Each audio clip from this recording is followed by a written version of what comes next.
City leaders in Knoxville gave the okay for a new bridge survey and work on adding a new trail in South Knoxville. Improving safety and access gained momentum in the city council meeting tonight. 10 News reporter Avery Gingrich joining us to explain plans for public land use and just what's ahead for what's behind you, the Gay Street Bridge. John, City Council was noticeably less full than it has been in recent meetings, but leaders still had work to do. City Council members turned their attention to pedestrian-friendly ways of getting around the city, among other issues.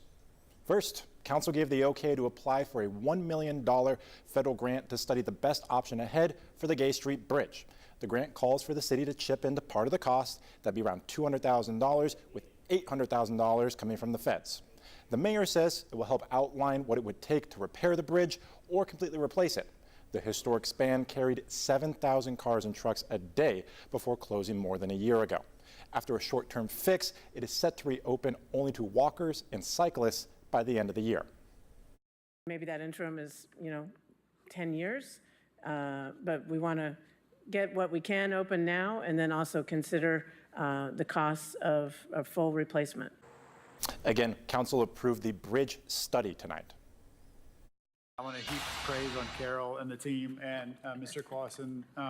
Just the entire community in South Knoxville is waiting on this and just chomping at the bit to help in whatever way you need it. So thank you. Keep going.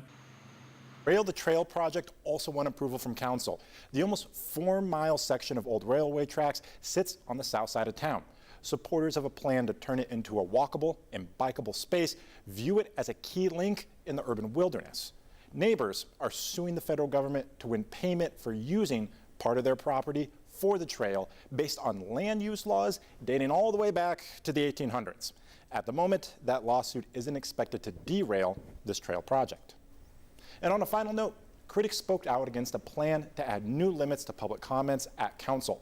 That includes cutting speaker times from 5 minutes down to 3, both for agenda items and during public forum.